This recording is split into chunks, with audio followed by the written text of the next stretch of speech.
তাতে আমি বেশ বুঝতে পারছি তোমার সাথে আমার সম্পর্কের বন্ধনটা বোধহয় বেশি দিন তাই হবে না। অফিসার হয়ে বড় বড় কথা বলছিস রে কাঞ্চন, তুই বোধহয় জানিস না তোর ইন্টারভিউর জোরে তুই কিন্তু চাকরিটা পাসনি। এর জন্য উপর মহলে আমাকে যথেষ্ট সুপারিশ করতে হয়েছে। সুপারিশে আমি আইনের অফিসার হয়েছি বলে ভেবো না আমার আইন তোমার কেনা গোলাম হয়ে থাকবে। কাঞ্চন, এই জনগণের জীবন নিয়ে তুমি রাজনীতি জুয়া খেলায় মেতেছো, স্মাগলিং আর চোরা কারবার করে এই সভ্য সমাজটাকে তুমি নরক বানাতেছো। তাই তোমারই সাহসী হয়ে এই শের খান দিনে দুপুরে পথে ঘাটে নারীদের সম্মান নিতে উদ্যত হয়। এইসব অভিযোগ সব মিথ্যে। মিথ্যা কি সত্যি সেটা প্রমাণ করতে শের খানকে আমি অ্যারেস্ট। কাঞ্চন,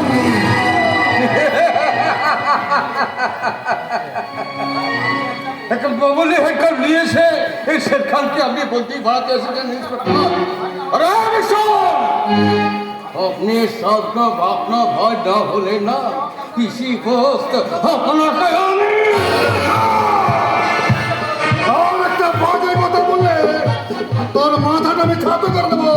চল চল বলছে।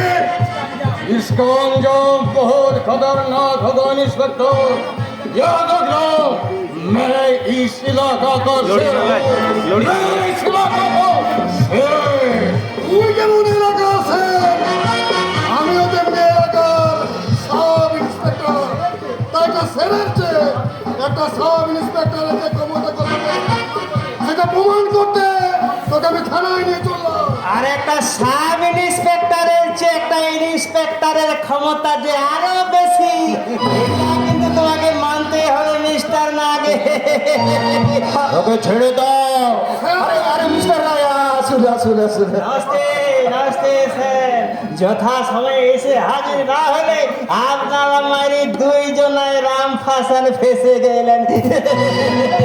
তো বলেন স্যার, মানে যদি কিছু খরচা টরচা করেন তো এই শালাকে একেবারে ফিনিশ করে। না না মিস্টার রায়, আমি অত্যন্ত দুঃখের সঙ্গে বলতে বাধ্য হচ্ছি আমি নিজেই খাল কেটে কুমির ডেকে এনেছি, নইলে আমারই ভাই হয়ে হোক না। বলেন কি স্যার, একই মায়ের পেটের সন্তান হয়ে একজন শের আর একজন এমন শেয়াল হয় কি করে? মিস্টার রায়, ও আমার সৎ মায়ের সন্তান। তাই বলেন। अपना भाई को थोड़ा संभल के रखिए साहब, और कभी इस शेर खान के ऊपर हाथ उठाने की कोशिश करने की उसको हाथ तोड़ के उसका ही गले में साला।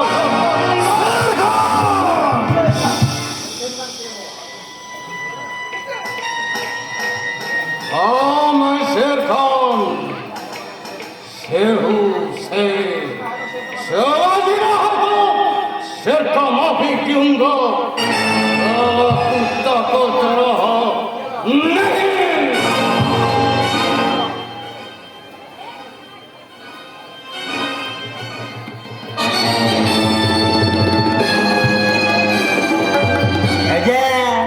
রাগটা একটু কমেছে? ছি স্যার, ভাবতে আমার বড্ড কষ্ট হচ্ছে যে আপনি একজন পুলিশ অফিসার। যাদেরকে রক্ষা করার জন্য সরকার আপনার দেহে এই আইনের উদিরা তুলে দিয়েছেন, আর আপনি তাদের বুকে পা দিয়ে এই সমস্ত কালো বাজাইদের কালো টাকার বিনিময়ে নিজের বিবেক বুদ্ধি বন্ধক দিয়ে আমি দেশের সর্বনাশ করতে চলেছেন। আমি মানুষের শত্রু, আইনের শত্রু, এই সভ্য সমাজের শত্রু। তাই এই পোশাকটা পরার কোনো যোগ্যতাই আপনার নেই। ছি স্যার, ছি। ধুর মশাই, আমি কি আর তেমন পুলিশ নাকি? আমি হলাম ওই ঘুষ দিয়ে চাকরি পাওয়া, ঘুষ খেয়ে পেট ভরানো, পেট মোটা পুলিশ। আমরা হলাম কি ওই জনগণের উপরে সুযোগ পেলে হাম্বি দুম্বি করি। অ্যাকশনের সময় যখন কোনো বড় সড়ো ঝামেলা হয় তখন ওই টেবিলের তলায় ফাইলটাকে আড়াল করে দিয়ে ওই লুকিয়ে যায়, মানে মাথা বাঁচানো পুলিশ। মিস্টার রায়, ওই শক্তিমানের কথা আর কি বলবো স্যার, যেখানে অন্যায় অত্যাচার খুন রাহাজানি হচ্ছে ওই সেইখানেই শক্তিমান উদয় হয়ে ওই জুলুমকারীকে বেধড়ো পেটাচ্ছে স্যার। কত গুন্ডা বদমাস, এমনকি স্যার ওই আপনার মতো দুর্নীতিগ্রস্ত নেতাকে মেরে হাসপাতালে পাঠিয়েছে স্যার তার কোনো হিসেব নেই। এবার বলে আপনার করে টার্গেট করেছে স্যার। আমার আমি আপনার 2 নম্বরের সঙ্গে জানতে পারলে বোধহয় আমাকেও ছাড়বে না স্যার। আহা কি মুশকিল, আপনি কাঁদছেন কেন? বাড়ি যাবো। রাস্তা দাঁড়িয়ে আমি যখন যাবো যদি শক্তি মেয়ে আমাকে পেয়ে যায়। একজন পুলিশ অফিসার হয়ে এই কথা বলতে আপনার লজ্জা করছে না? স্যার আমাকে কাউকে বডিগার্ড করে পাঠান স্যার। এই জন্য বোধহয় লোকে আপনাকে হিজড়ে অফিসার বলে। আরে আপনারাই তো আমাদের হিজড়ে বানিয়ে রেখেছেন স্যার। মানে আপনারা ওই বড় বড় নেতারা ওই স্বার্থের ঢোল বাজাতে আমাদের দিকে টাকার বান্ডিল ছুড়ে দিচ্ছেন, আর আমরাও সেই টাকার তালে নাচতে নাচতে বলছি ওরে কি হালাগা কি হালা। আরে সকল জনগণ সব কি বলছে জানেন স্যার? বলছে বাস গেল গো, বাস গেল।